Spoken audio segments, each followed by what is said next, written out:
नमस्कार दोस्तों, मैं आचार्य पंकज अपने YouTube चैनल सरल जीवन में आप सभी का स्वागत करता हूं। आज हम बात करेंगे साल के पहले पर्व की यानी कि मकर संक्रांति की। यह त्यौहार पूरे देश में हर जगह मनाया जाता है। इसके अपने वैज्ञानिक और पौराणिक कारण हैं। अगर हम उत्तर भारत में देखते हैं तो इसको मकर संक्रांति, गुजरात की तरफ देखते हैं तो उत्तरायण, आसाम में बिहू, तमिलनाडु में पोंगल और कहीं पर इसको किन्हीं और दूसरे नामों से जाना जाता है। अलग अलग जगह पे जैसे कहीं पे खिचड़ी खाने का, कहीं पे दही चूरा खाने का, कहीं पे कुछ और खाने का, तिल के लड्डू खाने का, गुड़ का व्यवस्था करने का, उससे बने पकवान खाने का, ये सब रिवाज सदियों से चला आ रहा है। लेकिन इसका वैज्ञानिक कारण दोस्तों क्या है? देखिए, इसका नाम है मकर संक्रांति। मतलब संक्रांति बोलते हैं कि प्रवेश। तो जो आपका हमारा सूर्य है यह दो स्थितियों में रहता है। दो अयन कहे गए पुराणों में, एक दक्षिणायन एक उत्तरायण। यानी कि जब सूरज उत्तर की तरफ आने लगता है तो क्या होता है, दिन मेरा बड़ा होने लगता है, रात छोटी होने लगती है। भारत उत्तरी गोलार्ध में स्थित है, इसीलिए जब सूर्य हमारा इस तरफ उत्तर की तरफ गति करता है तो हमारा क्या होता है कि हमने वो जो तारीख निकाली वह तारीख है 14 जनवरी। दोस्तों 14 जनवरी को ये देखा गया कि सूर्य जो है उत्तरी गोलार्ध में स्थित हमारे देश की तरफ अग्रसर हो जाता है। ठीक है, यही एक कारण था कि यह 14 जनवरी और 15 जनवरी को कई बार मनाया जाता है। इसमें बड़ा कंफ्यूजन है कि ये 14 को होगा या 15 को होगा। इसका सबसे सरल उपाय मैं आपको बता रहा हूं। जब सूर्य, इसके दो मेन कारण हैं जो इसका और लॉजिकल कारण वो है, दो चीजें बड़ी इंपॉर्टेंट है। एक है स्नान और दूसरा है दान। तो स्नान करने के लिए स्नान का सही मुहूर्त क्या है? जब सूर्य हमारा धनु राशि से निकल करके मकर राशि में जाए, उसको कहते हैं मकर संक्रांति। वह हुआ आपका स्नान का टाइम।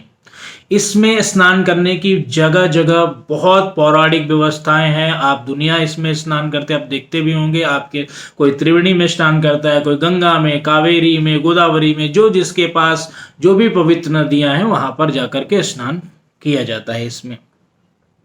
अब आज के परिवेश में देखते हैं कि उतनी पौराणिक नदियों में, पवित्र नदियों में स्नान नहीं हो पाता है। फिर भी आपको इसका फल मिले, इसकी व्यवस्था के साथ मैं आपको ये बता रहा हूं। तो इस बार का जो संक्रांति पर्व है वह 14 जनवरी और 15 जनवरी दोनों दिन मनाया जाएगा हर बार की तरह। लेकिन अगर इसमें दो कॉन्सेप्ट है। देखिए, अगर हम संक्रांति लेते हैं तो सूर्य जो है वह 2:43 पे 14 जनवरी को मकर राशि में प्रवेश कर जाएगा। तो सूर्य अस्त होने से पहले आप संक्रांति का पर्व मना सकते हैं। अब दूसरा कॉन्सेप्ट है उदया तिथि का। जिस तिथि में सूर्य उदय होता है उस तिथि को, उदय वाली तिथि में ही हम पर्व को मनाते हैं। यानी कि 15 तारीख को भी आप इस पर्व को मना सकते हैं। लेकिन जो स्नान है वह आप 14 जनवरी को करिए और दान जो है वह आप 15 जनवरी की सुबह कीजिए। यह सबसे इंपॉर्टेंट पॉइंट है। हम क्या चीज का स्नान ऐसा करें कि हमको घर बैठे एक कोविड काल में पवित्र नदियों का जो बल है, जो शक्ति है, क्योंकि यह शक्ति पूरे वर्ष भर हमको मजबूत रखेगी, हमको एक आरोग्य का कवच देगी। देखिए, इस मकर संक्रांति के जो देव हैं, अधिष्ठाता देव, वो भगवान सूर्य हैं। इसीलिए कहा गया प्रातः स्मरामि खलु तस्य वितुरण्यम रूपम हि मंडल बचोतनो जो श्री सामान्य किरणाम प्रभादयतु मर्मरात कमलक्ष चंद्र रूपम। तो भगवान जो सूर्य नारायण हैं उनकी जब हम कृपा प्राप्त कर लेते हैं तो हमको वर्ष भर मजबूती। देखिए, सूर्य एक प्रत्यक्ष देव है जिनको हर समय हम देख सकते हैं, हम उनको प्रत्यक्ष पूजन कर सकते हैं। तो स्नान करने के लिए मैंने आपको समय बताया, गर्म पानी से स्नान करें, सर्दियां चल रही हैं तो 2:43 से शाम को 5:45 तक आप मकर संक्रांति का स्नान घर पर ही कर सकते हैं।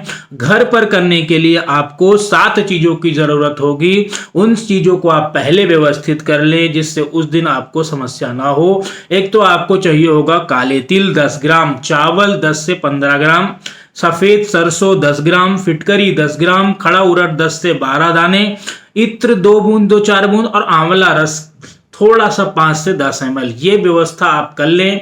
इसको एक बाल्टी में डाल लें। उसको डालने के बाद उससे आप स्नान करें। आप यकीन मानिए आपको पवित्र से पवित्र स्नान, जो पवित्र नदी का स्नान का फल मिलता है, उस स्नान को इस करने से आपको बहुत पुराने जटिल रोगों में, बहुत सारी समस्याओं से आपको साल भर के लिए निजात रहेगी। दोस्तों एक सबसे बड़ा इंपॉर्टेंट पॉइंट हम देखते हैं कि जो खरमास होता है, यानी कि जो हमारे मंगल कार्य होते हैं, वह भी इस दिन से शुरू होते हैं। यहाँ तक कि महाभारत में तो आपने देखा भी होगा कि भीष्म पितामह सैया पे लेटे रहे, लेकिन जब तक उत्तरायण नहीं आ गया तब तक उन्होंने प्राण नहीं त्यागे, क्योंकि देवताओं का दिन, पौराणिक रूप से देखें, देवताओं का दिन जो होता है वह इसी दिन से शुरू होता है, क्योंकि उनका 6 महीना, जो हमारा 6 महीना, उनकी रात है दक्षिणायन वाली और उत्तरायण वाली। इसका वर्णन भगवान श्री कृष्ण ने गीता में भी किया है, आप चाहे तो इसको पढ़ सकते हैं। तो एक तो स्नान आपको मैंने बता दिया। 15 जनवरी को आपको दान करना है या पूजा करना है। सुबह उठ करके प्रातः काल आप उठ जाइए। प्रातः काल उठ करके सबसे पहले एक तांबे का लोटा लें या पीतल का लोटा लें। उसमें पीले फूल, चंदन, रोली, थोड़ी सी चीनी, इत्र, एक हल्दी की गांठ, ये डाल करके आपको सूर्य देव को चढ़ाना है। अब मान लीजिए कोहरे की वजह से या सर्दियों के समय की वजह से, बारिश की वजह से, बादलों के सूर्य देव नहीं दिखते हैं, आपको मानसिक रूप से सूर्य देव का ध्यान करके जिस दिशा में आपके घर से सूर्य देव जो उगते हैं उस दिशा में आपको यह अर्पण कर देना है। साथ ही एक तिल के दीपक और धूप बत्ती दोनों आपको जला करके सूर्यदेव के निमित्त रखना है। और यदि संभव हो तो इसके तुरंत बाद आप जो भी सुपात्र हो उसको दान करें। ना सुपात्र मिले किसी मंदिर में दान करें, ब्राह्मण को दान करें।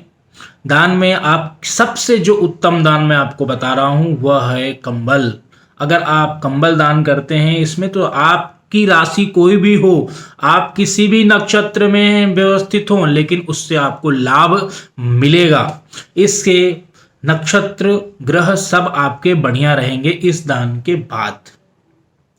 तो हम इस महापर्व का स्वागत करें, सभी लोग इसके लिए तैयारी करें और इस स्नान और दान और इस पूजन का आप लाभ लें। इसमें कोई भी खर्चा नहीं है, इसको करें और सभी लोग आरोग्य की तरफ, समृद्धि की तरफ, सुख की तरफ, शांति की तरफ अग्रसर रहें। इसी भावना के साथ मैं अपने वीडियो का अंत करता हूं। दोस्तों बहुत बहुत धन्यवाद। और आपको मेरा ये वीडियो पसंद आया हो तो इसको लाइक करें, मेरे चैनल को सब्सक्राइब करें। धन्यवाद। जय सूर्यदेव नमः। ओम सूर्याय नमः।